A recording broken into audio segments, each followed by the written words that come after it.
Yo, what's up, guys? We're back for another breakdown and predictions video. This week it's going to be for UFC Fight Night, Ricky Simone versus Yadong Song. And this was supposed to be going on last week, this matchup between Ricky and Yadong, but this card needed a boost. It needed a main event. These guys kind of came in trying to save the show, and thankfully they did, man, because this card's pretty weak, and they've lost some fights this week, too. Had to get a couple replacements, and definitely not the best offering from the UFC, but me personally, I'm excited for it because I have a few spots that I think are pretty juicy from a betting perspective that I'm looking at and that I've already bet on that I'm pretty confident in. So, based off that, I'm going to be excited for the card and hopefully my bets are going to cash. So, if you want to get access to my bets, you know where to go. Patreon.com/MMA Prediction Guru. I already got 2 bets for ACA 156. I got 3 or 4 bets, I believe, for UFC Vegas 72. And going to be looking at Cage Warriors, going to be looking at Uriah Faber show and some of the other promotions that are going on this week. So definitely go on Patreon, check it out, make some money, support the channel. Would really appreciate anyone and everyone that's already there. And yeah, man, besides that, let's try to get some likes on this video. 150 likes, that would be amazing. Get some interaction on this one. And let's get some comments down below. Let's try to engage. I'd be real curious to see what some of your picks here are and what your opinions are on some of these fighters that are kind of obscure fighters that not that many people know about yet. So I would be interested to see your take on these guys. But let's get into this first fight of the night here with Hailey Cowan and Jamey-Lyn Horth. This is a fight that is interesting, and both girls are kind of coming in here with a little bit of handicaps. We got Hailey Cowan, who's going to have to be making 3 weight cuts in 3 months, and she's had a whale of a time trying to make her UFC debut. She had a fight in February that she had to pull out after weigh-ins, and then in March her opponent pulled out after weigh-ins. So hopefully this time she can finally go in there and get the job done, but she's been in training camp probably for about 4 months straight at this point. You have to wonder if she's going to come in looking sluggish or overtrained, and or maybe she'll look very sharp, but it's obviously something that we have to question. Jamey-Lyn Horth, she is making her UFC debut, and she had a real successful career on the regional scene. She captured the LFA title. She won amateur and pro titles in Battlefield Fight League, but she hasn't fought in over a year. Her last fight was December of 2021, so approaching a year and a half since the last time we've seen her in the cage. And she also is moving up in weight here, which I don't know if it's a permanent change. I believe it's more just because they're trying to get Hailey Cowan a fight, and Horth wanted to get in the UFC and move up because she did have a fight scheduled for December of last year against Sabina Mazo at 125 that didn't end up coming to fruition, but that just gives me kind of an indication that maybe she wants to end up moving down to 125 again, since just 4 or 5 months ago she was trying to get a fight at 125, but she's going to have this one at 35, and we'll end up seeing if it's a permanent move for her. I do think she's going to be undersized here, but you look at Jamey-Lyn Horth, she's the more well-rounded fighter. I would say she's the better striker. Hailey Cowan, she has that gymnastics background, so she's very athletic. She can move in and out quickly and throw some nice kicks. I think she has the more significant power. She definitely is going to be the heavier girl for sure. She is big for the weight class, and I think Cowan is improving her striking, but Jamey-Lyn Horth is much more technical. She throws nice hands with the rear cross. She'll attack the body. She stays active with her kicks. She'll throw kicks to all parts of the body. She's probably just a little bit cleaner than Cowan, but where Cowan is going to have the advantage to me is the clinch. I think Jamey-Lyn Horth, she's good everywhere. She has good offensive wrestling when she goes to it. She has pretty good submission defense and top control. She's tough. She was able to, with come back. She kind of like her last fight, I can't remember exactly what happened, but she was caught in a leg attack, and something happened with her leg where she got a significant injury, but she was able to battle through that, get takedowns, and still win the fight. So that was definitely an impressive performance by Horth. She actually had to change her game plan and go to the wrestling to win that one, which she was able to do over 5 rounds. So that does show something, but I do think her cage wrestling is a little bit lacking along with her size in this matchup. So that could lead way for Hailey Cowan to use her best assets, which is her strength, her clinch. She's really strong. She could push girls against the cage. And when Cowan gets on top, she throws big elbows. She has nice ground and pound, great top control, pretty solid submission defense. She does have issues if she gets put on her back, so I would be looking for takedowns or potentially trying to get Cowan on bottom if I'm Jamey-Lyn Horth, because I think that's where you could have the most significant finishing upside, I believe. But it's a tough one for me because Horth is older. She's 33 years old, so that kind of even accentuates the layoff for me. I don't like that. And moving up in weight, I also don't really know how that is going to affect her. So I'm going to side with Cowan to win in kind of a greasy, close decision, but don't really have any confidence in either side on this fight, and would be a total pass for me from a betting perspective. I know some people are pretty confident in Horth, and I could understand why, but I just feel with the year-plus layoff, with moving up in weight, being a little bit on the older side at 33, I think to me that indicates a pass. So I'm going to pass, but as an official pick, I'm going to pick Hailey Cowan by decision. And with this next fight, we got a short notice matchup with Newson welcoming Marcus McGhee to the UFC. Originally, Newson was going to get a pretty big fight, and I believe a pretty winnable fight against Brian Kelleher, who's aging, 36 years old, has not been able to make it back to the cage, coming off a couple losses, and you see once again he had to withdraw from the fight. So I think that would have been a good fight for Newson personally. I actually had a bet on him, so a little bit salty about Kelleher pulling out. But Marcus McGhee is going to come in, and I think it's a more fun fight in terms of just appeal to watch it. I don't necessarily know if it's going to be more fun from a betting perspective. I think it makes it a little bit tougher.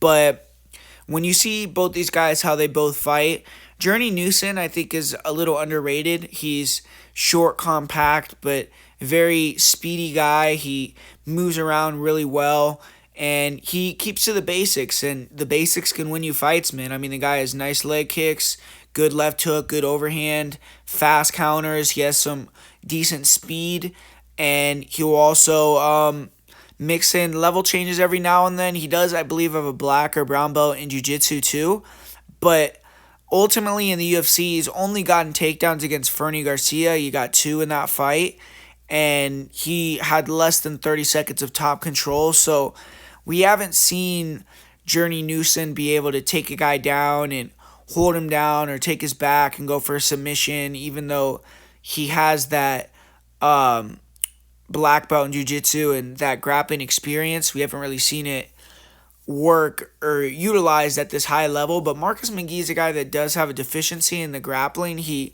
has bad takedown defense, and just with his style, the very, very hard forward pressure, he gives up the takedowns, and he tends to give his back to stand up, but the guy's super physical, and he's very explosive, so he's hard to hold down.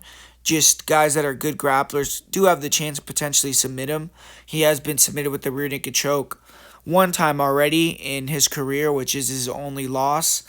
And this fight's going to be at 140 because McGhee is coming in here on, less than 3-4 days notice. This fight just got announced.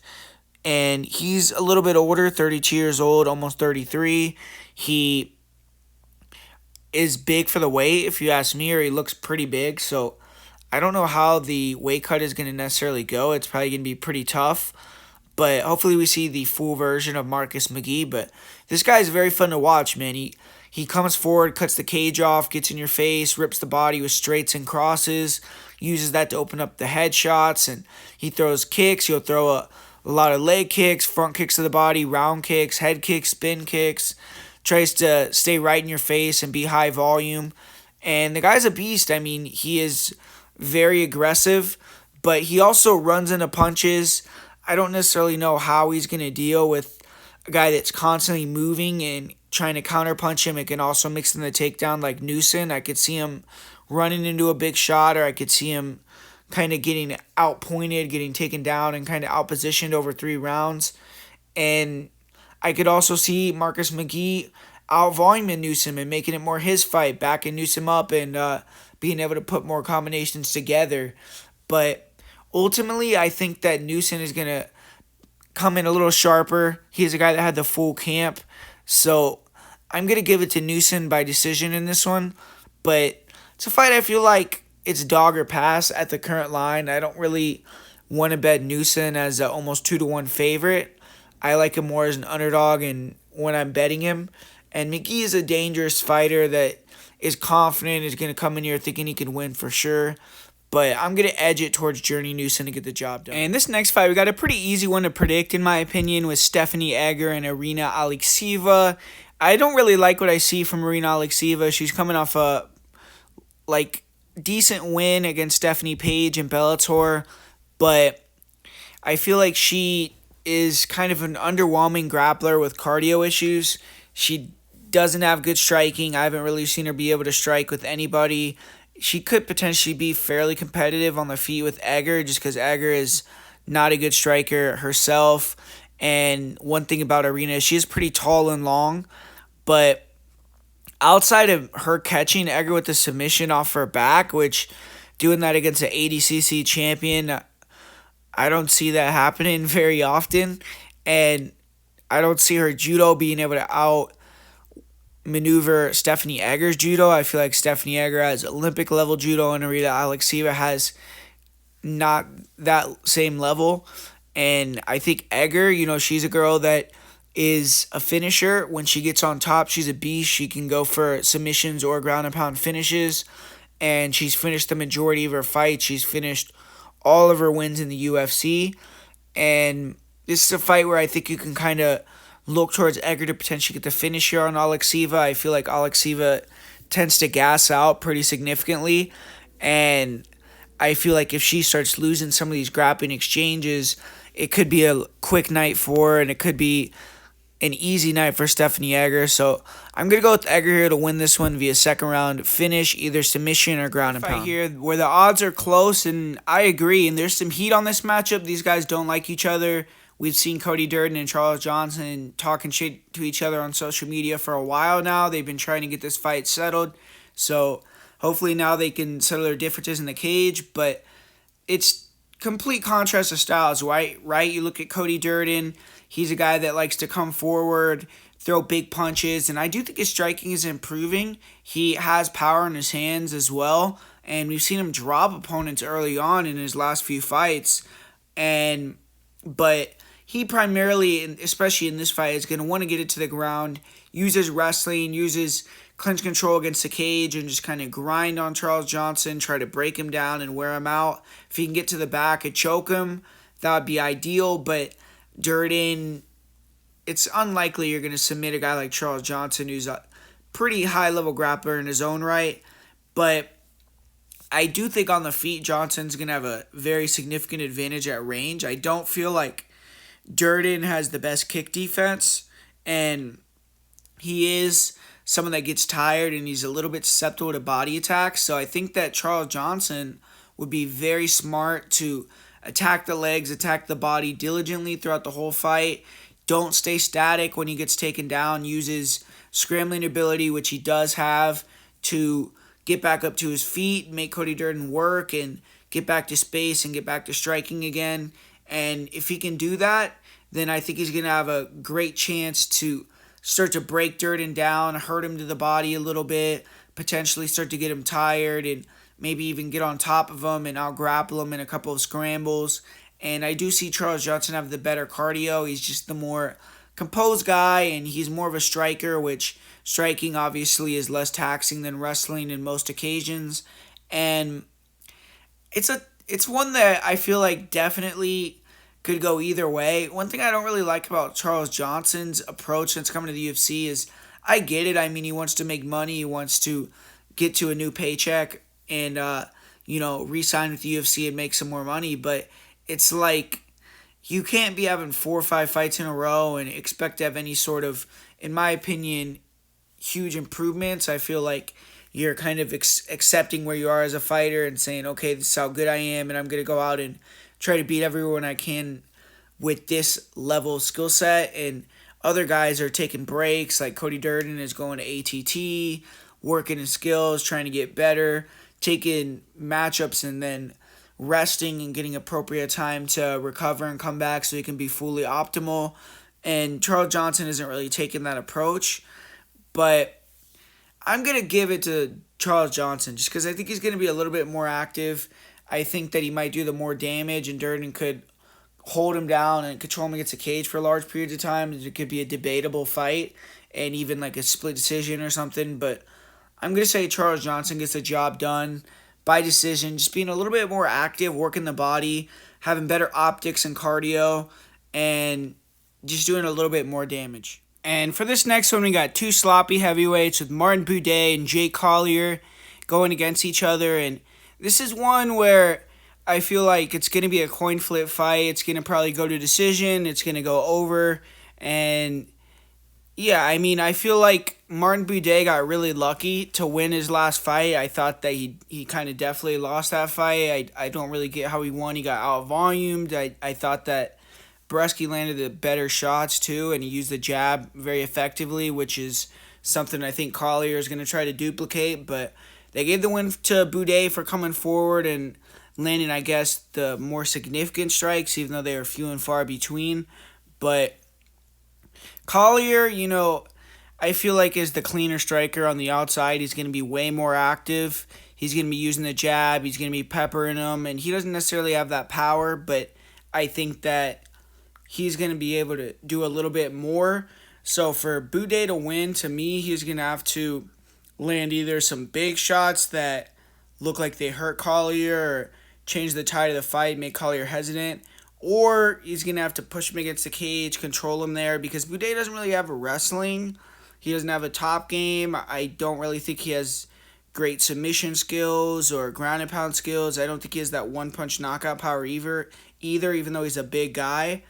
But ultimately, I do think that he's someone that's going to be heavy in there. He's going to be looking to wear on you, and if he could put his weight on you and kind of lean on you, then potentially he could get Jake Collier tired and make it a kind of a slot fest. But I do feel like Collier, he's going to be throwing and landing more significant strikes on the outside. I think his boxing is a little bit cleaner. I think he is a little bit more diverse. I feel like his volume is higher, and his defense is a little better. As far as the grappling goes, I mean, we have seen Collier get some takedowns. He did get that submission over Chase Sherman, but I don't see him trying to take down Buday, who's a really big guy. And personally, I mean, I'm just going to edge it to Collier because I think he's the better overall fighter. I just feel like he is going to be able to stick and move on him and be able to use the jab and get the win. But man, I mean, this is just one of these fights, another heavyweight fight where it's like hard to pick a favorite and hard to be confident, but I'm going to go with Jake Collier. And up next, we got a fight kicking off the main card, and this should be a banger right here between Josh Quinlan and Trey Waters. Josh Quinlan, he continued his rampage in his UFC debut, kept his 100% win rate intact, knocked out Jason Witt in the first round. And he's had some steroid issues multiple times, but had some USADA issues after his Contender Series fight and had to take some time off. But outside of that hiccup, he's never lost in 13 fights. He had some wins over some decent names like Ryder Newman, Sarek Shields, the aforementioned Jason Witt. But this is definitely the best striker that Quinlan is going to have fought to date. Quinlan has fought a lot of grapplers if you look at his record. And he was expecting to fight Angelosa, who's a pretty slick striker, so should be tuned up, but it's definitely a different test with the 6'5 guy, 77-inch reach. Usually don't see that much. Trey Waters stepping in on short notice, less than 2 weeks' notice, and he had a shot to get in the UFC last year through the Contender Series, but got thwarted by Gabriel Bonfim, lost via first-round submission. Obviously, Gabriel Bonfim went on and beat Terrence McKinney, and he's probably close to being ranked in the top 15 in the world. And Waters should be confident because he's fresh off winning the LFA title, and I mean fresh off winning it, man, April 14th. So literally he's going to be fighting less than 2 weeks or just 2 weeks after his LFA title victory. And in that fight, he did lose the first round to Jalen Fuller, but caught him in the second round, knocked him out with one punch, really impressive shot to win the belt.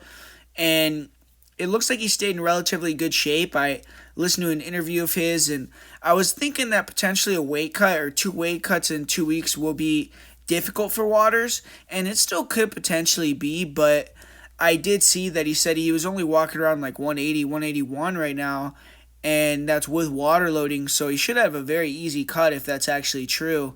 And, I don't see either fighter looking for takedowns here, and Waters is going to get the fight he wants, so as unideal as getting a fight on less than 10 days notice is, I think it's a pretty good matchup, and it's a good way to get into the UFC and potentially get a big victory. And it's going to be a slugfest. I mean, Waters is the better striker. He just needs to respect Quinlan's power. He's 6'5", and he hold his hands low, but he has good head movement, good feet, controls distance well, and he can land his jab, his 2-3s, 3-2s. He has good kicks. He has nasty knees to the body, to the head. And he stays active. When fighters look to close the distance, he'll snipe them. His last fight was a perfect example. He landed that rear cross. It put his opponent lights out with one shot. He's finished other fights with one shot too, and he's definitely a guy that has one-punch knockout power. And he is hard to hit. He has good vision, good head movement, but with his hands down, if Quinlan can connect clean on his chin, we all know the power that Quinlan packs, and he could knock him out. But the more pressing issue in most of Waters' fights is the fact that his wrestling is not good. He can get held against a cage. Tends to attack with front chokes, and guys try to take him down, which if you know that, you can defend that. You could take him down pretty easily, and it seems like he's not very good off of his back. With Josh Quinlan, he's not someone that you necessarily ever see going for takedowns, and he's kind of a stiff guy. I don't feel like he would necessarily have the best technique to get it to the ground or get someone against a cage and press him there. So I feel like it's, like I said, going to be more of a stand-up battle. Cardio isn't an issue for Waters. He tends to fight composed, and I think he's going to be in there and getting a good fight stylistically. Josh Quinlan, he has one-punch power in his hands, and he likes to get inside, let those hooks go. He's dangerous in exchanges, and if he connects, it could be checkmate. He's more stiff and throws looping shots, hooks, as opposed to straight punches like Waters, though. He does have a dangerous left hook, and he'll throw a right cross overhand. His leg kicks are something that I think he's going to be looking to utilize in this fight. I think he should try to attack the body, too, and he needs to kind of try to chop Waters down, force him to stay in the pocket more as the fight goes on, and then take him out. And if he can get on top, I think he would be dominant. Quinlan has nice top pressure, very good ground and pound, but he doesn't wrestle. He usually gets on top by dropping opponents or stuffing takedowns and getting on top that way. Cardio is also something that's not a big issue for Quinlan, but looking at this fight just stylistically, I am a little bit worried just about the short notice and the fact that he's going to be fighting twice in very fast succession. But I favor the slickness, the fluidity, the speed, the length, the range, and everything that Trey Waters brings to the table. Quinlan is the guy that has the chance to land the KO, and I think if Quinlan wins, leg kicks are going to be a factor. But I just think Waters is the better technical striker. He's longer. He's super dangerous. And if Quinlan makes a mistake, Waters can end the fight as well. And I feel like Waters is going to be able to pressure, control distance with the jab, land the better punches off the back foot. And I see him finding the knockout in the second or third round. So I'm going to go with Trey Waters to get 2 wins in 2 weeks, win in his UFC debut, and make a statement. And we got another heavyweight fight here. Rogerio de Lima taking Waldo Cortes-Acosta on. And Cortes-Acosta is fighting quite a bit, very often. He's going to be his 3rd fight in the UFC, and he's been signed relatively not long ago. And Rogerio de Lima, he's been in the UFC for a long time and fit in pretty well at heavyweight. He fought at 205 for a while, and he had okay success. But at heavyweight, I feel like he's had a little bit more success. He's gotten ranked. He's beaten a couple guys that you could consider legends, like Andrei Arlovsky. So he's trying to keep it going here and beat a prospect in Waldo Cortes-Acosta, maybe move up a little bit in the rankings. And when you're looking at it from a stylistic perspective, I do feel like just stylistically it's a pretty good matchup for De Lima. You got a guy in Acosta who's young in his career. He's fought really nobody. This is a pretty significant step up of competition. And he's one-dimensional, Cortes-Acosta. He's an athletic guy that has good boxing, a really nice jab, and very technical. He's super tough. His cardio is on point, but he really only looks to box. He is very heavy on that lead leg, and Rogerio de Lima throws brutal leg kicks, so that could be a big factor in the fight. And we haven't really seen his wrestling and grappling tested. I don't necessarily think he's the best defensive wrestler from what we've seen, and he can get held down on his back. And De Lima isn't a great grappler, but he's a very explosive guy that can close that distance, get in on you, take you down, and just kind of lay on you, smother you, and win the round, get you tired. But he also has issues with gassing. If you could stuff his takedowns, make it more of a high-paced fight, and don't let him stall as much as he likes to stall, and kind of push the pace. And that's where Acosta has a big chance to win, because he throws a lot of volume. He lands almost 8 punches per minute, or 8 strikes per minute. And if he can stuff a couple takedowns in the second or third, you could see Rogerio de Lima, who I do think has a little bit of quit in him, kind of look for the way out. So that kind of definitely steers me off a bet on Rogerio de Lima, just because almost 2-1, I don't like those odds for him. But as a pick, I just feel like he has too much experience. He has more ways to win. He can blitz Cortes-Acosta early, land those power shots, and get him out of there like we've seen him do against other opponents. He could take him down and grind on him for 3 rounds, just lay on him. He could work those leg kicks, kind of demobilize Acosta. So I feel like he just has more paths to victory. But in terms of the betting line, I feel like it's a dog or pass. I think Cortes-Acosta has the value, but I'm going to side towards Rogerio de Lima just because I think he has more ways to win. He is more experienced, and I just feel a little more comfortable picking him in this spot. And moving along on the card here, we got Julian Erosa taking on Fernando Padilla in this next fight. And Fernando Padilla, he's finally making his long-awaited UFC debut. He had visa issues that kept him out for over a year. He got signed to the UFC in late 2021. He won the Vieira UFC title earlier that year and had a fight scheduled with Sean Soriano, but visa issues nixed the fight, and we haven't heard from Padilla since, really. I don't know what he's been doing, but I believe he's been in the gym, hopefully, and working, getting better, and now he's got those visa issues figured out, and he's going to be able to compete. But Julian Erosa, he is going to have to come off a loss here and get the victory. It's a pretty pivotal fight for him because he has had a career renaissance lately, but he can't afford to lose 2 in a row, especially against a UFC newcomer without much name value, without a significant stock drop. So I do feel like Erosa's kind of etched that spot out on the roster for him, where every time you see him, you usually know it's going to be a fun, wild fight, and he can afford a couple of losses and still kind of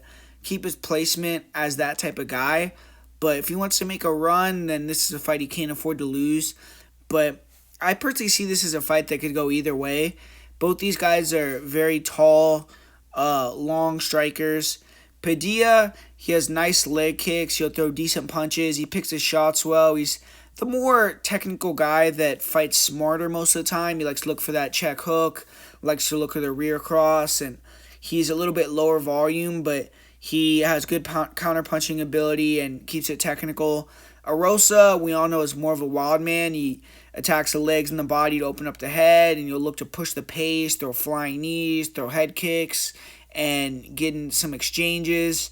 And Erosa in this fight is probably going to be the better grappler, and he's going to be potentially looking to maybe get the back or hit a couple takedowns. I do question Padilla's wrestling, but Padilla's super flexible with a dangerous guard. Erosa could possibly get the back and win a round or get the sub, but I do think that's probably going to play out on the feet. I mean, when you look at how Erosa fights, do you ever really see him spending the majority of the fight looking to grapple? I mean, not really. So personally, I think it's going to end up being a stand-up fight, the usual type of fight that we get when you see a guy like Julian Erosa in the cage. And he's going to be fighting a Mexican guy, though, that is 26 years old. He's training at King's MMA, Timo Yama, and I'm going to slightly edge it towards Padilla to win this by knockout. I don't know. I mean, it's a fight that could go either way, but I feel like Padilla, he's good with his elbows and knees in close. He has good range weapons on the outside, decent counter striking, and I just trust him a little more than Erosa, who's erratic, who's a guy that I feel like has up and down performances, that has a very wild style that's hard to trust, and eventually he's going to fall off due to all the damage he's taken. So I'm going to pick Padilla, and personally I think this is a stay-away fight from a betting perspective, though. We don't know how Padilla is going to look off the layoff. We don't know how he's going to handle the UFC and all that. And Erosa, I just think, is an untrustworthy guy, even though he's fun to watch and has gotten some big wins recently. We saw him beat Akeem Dawodu and stuff like that. I just can never trust the guy. So I'm going to lean towards Padilla to win this one and get the job done. And with this next matchup, this is a fight that I think is definitely a dog or pass, but I'm not too confident on my pick here. I don't really have a great read on the fight. It's Rodolfo Vieira versus Cody Brundage. Rodolfo Vieira hasn't fought in a while. He had his last fight get canceled, but now he's going to be hopefully back in there and competing against Brundage. Brundage, he's been kind of up and down in the UFC, and he is kind of a guy that, in my opinion, is very unproven. He got a couple victories, but I just don't think he's done much in his MMA career yet to really warrant him being a UFC fighter. I think he needs to prove himself much more, and beating Rodolfo Vieira would be a good step towards that.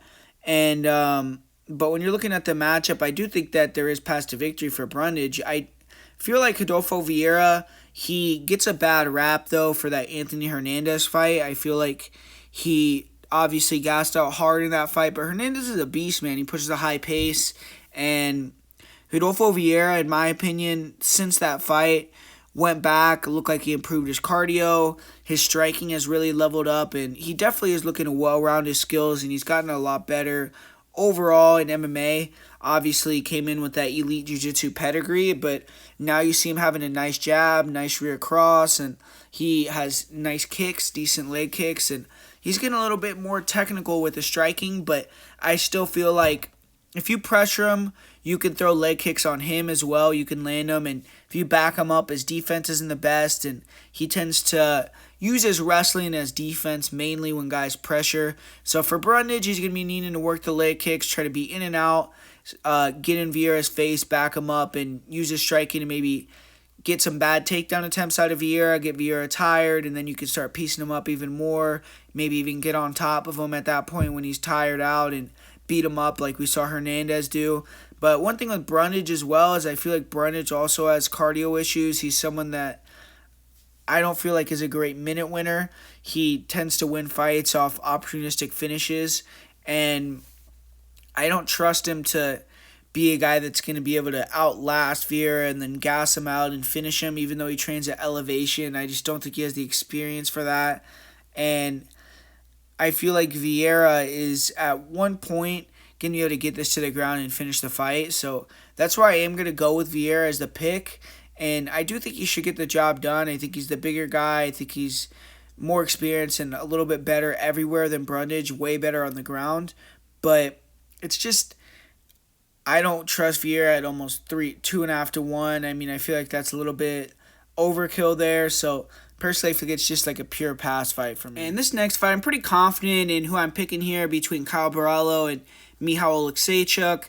Caio Borralho, his last fight, I do think he struggled a little more than I expected him to against Muradov. He got swept a couple times and actually ended up in some bad positions on the ground, which I wasn't expecting, but he still used that fight IQ. He used the up-down with his ability to mix it up and his athleticism to get the job done. And against Michal Oleksiejczuk, we got a guy that has looked good since coming down to 185. He's won 2 fights in a row via first-round knockout, but his Achilles heel throughout his whole career has been guys that want to take him down. He has a very boxing-heavy style where he doesn't really defend the takedowns the best. He's always pressuring forward, and he is very technical with his boxing, and he has obviously underrated power. He's southpaw, so he's a tricky guy, but Borralho, he's going to be constantly moving on the feet on the outside. He's not a guy that fights dumb. He doesn't invite a brawl. He's not going to be sitting in the pocket with Oleksiejczuk. He's going to be looking to be all the way out or all the way in. And I think when he wants to time the takedown and get the takedown, it's going to be pretty easy for him. And I see him being able to get to the back, get to dominant positions, control.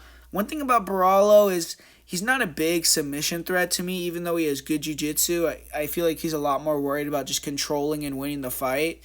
And he could submit Oleksiejczuk, but I'm leaning more towards Borralho winning a decision in this one, which it's decent odds for him to win via decision. So, I mean, I feel like the most likely outcome that everyone is going to be talking about is Borralho winning via submission, but I'm more leaning him winning via decision here, and I feel like Oleksiejczuk could have a couple moments, but I just think he's going to not be able to defend the takedowns. He's not going to be able to get back up when he gets taken down. He'll probably give his back, and I think Borralho will have a big advantage in the fight IQ, in the athleticism, and in the grappling. And for the main event here, we got another bantamweight main event. We've had a lot of these recently, or at least a lot of big spot fights for bantamweights, and it's going to be Song Yadong versus Ricky Simón. Like I said before, they're supposed to be the co-main event on last week's card, but obviously through breaking down this card, you see there's not really a main event there. Caio Borralho being the main event would not have been something that most fans would have wanted to see. So it's good to see both these guys stepped up. They agreed to the 5-round spot. They agreed to move it 1 week, get in there and fight it out for 5 rounds and really move up in the division. I think the winner of this fight's going to get a top 5 opponent next. We just saw Song Yadong fight a top 5 guy in his last fight in Corey Sandhagen. Back and forth fight, but Song Yadong eventually got finished due to a cut, and I think he's going to be coming back strong from that. We got Ricky Simón, who's on a big run recently. He's looking good, too. He's gotten back-to-back knockout wins, which is something that usually in the past they would say Ricky Simón doesn't have a lot of pop in his punches, but he's really recently started to get that power and learn how to turn over on his punches a lot better and, really put guys' lights out. So that was great to see from Ricky Simón and great to see how he's been improving his skill set. And when you look at how both these guys fight, it's going to be an explosive fight. They're going to meet. It's going to be action fighter versus action fighter. Yes, they have different styles, but neither of them run away. Neither of them try to make the fight boring or try to win by points. When you look at Song Yadong, very explosive striker, very technical, in and out very quickly. He does a good job feinting. You'll feint the jab or double jab himself in and be able to find his openings for that big right hand or the big hooks on the inside. And when he gets in exchanges in the pocket, he has lightning fast hands. He has huge power. And that's somewhere where you don't want to be. That's somewhere where definitely Ricky Simón doesn't want to be, exchanging in the pocket in close with Yadong. Yadong also has an excellent chin, so he can give it and he can take it. And I feel like he's more durable than Ricky Simón. But when you look at Ricky Simón, his hands are getting a lot better, man. I mean, the guy used to have a lot worse footwork and defense. I feel like he's gotten much better with keeping his hands up, cutting the cage off more effectively, not chasing, being more aware of the strikes that are coming his way, having better head movement. And he has power in his hands too now. Ricky Simón has a nice left hook. He'll throw big uppercuts and work those pretty effectively too. And he also does a good job with being able to mix it up, like feigning the level changes to open up his striking, which Song Yadong is definitely going to have to be aware of the guys wrestling and grappling and respect that, so that just gives Ricky Simón more openings to land on the feet. But Ricky Simón is still a hittable guy, and if Song Yadong can connect as he comes in clean with the uppercut, with the rear cross, he has the power to knock Ricky Simón out or at least hurt Ricky Simón. And Ricky, though, he's going to be coming in this fight, I feel, with a chip on his shoulder, because I don't know if Uriah is going to be in his corner this time, but Uriah is a guy that really is backing Song Yadong as a future champion. He's training at Team Alpha Male, obviously. And Ricky Simón's probably most embarrassing loss of his career to date was that loss against Uriah Faber, where he got knocked out in the first round. So I think he's going to be looking to avenge that.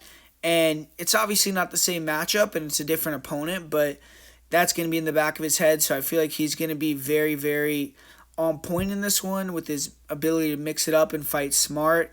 and his wrestling is on another level in comparison to Song Yadong.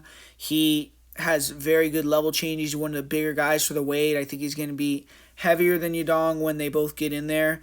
And he does a really good job mixing it up, using his boxing, his overhands, and his hooks to get in on the legs, take you down.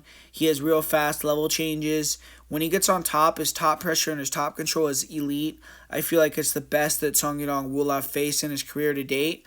And one thing about Song is early on, he will scramble with you. He will be able to get back up to his feet, even reverse you, get on top. But we've seen him in fights get tired, start to get held down more and more.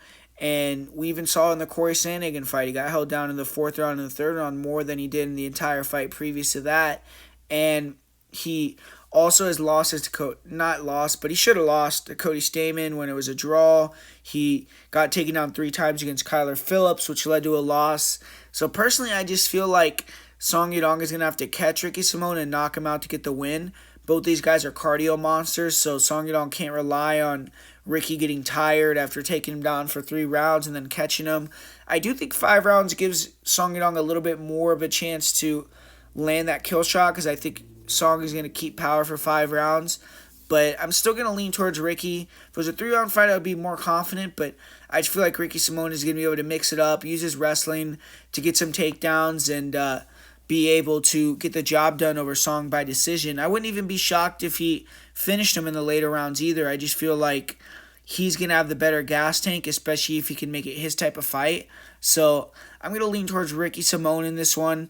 And he's the slight favorite right now. I believe that he opened up as a little bit bigger favorite than he was, or than he is now. But now he's like a minus 125. And I do agree with that. I think it's pretty close to a pick 'em, just because Song Yadong, you have to respect his power, and Ricky Simón has been hurt and finished due to getting hurt in the past more than once. But I'm going to go with Ricky Simón by decision. And that's the full card breakdown and predictions video for Song Yadong versus Ricky Simón. Hopefully you enjoyed it. Hopefully you learned something from this video. As far as my most confident pick in my parlay of the week goes, I'm going to go with Stephanie Egger as my most confident pick. And for the parlay of the week, I'm going to go Stephanie Egger and Caio Borralho. And besides that, guys, if you want to go to the Patreon, I already got a few bets on there for UFC. Got 2 bets for ACA. There's going to be Ryzen going on this week. There's going to be Cage Warriors, Octagon. There's going to be Uriah Faber show. So there's a lot going on outside of the UFC this week, and you already know I'm going to have bets, and I'm going to have breakdown and predictions for the majority of that. So definitely appreciate everyone that's over on the Patreon, and would want you guys to go on the Patreon and support the channel. It really helps keep the channel around. And besides that, guys, thanks for everyone watching. Let's try to get that 150 likes, and let's try to get some comments down below. And I'll talk to you guys later.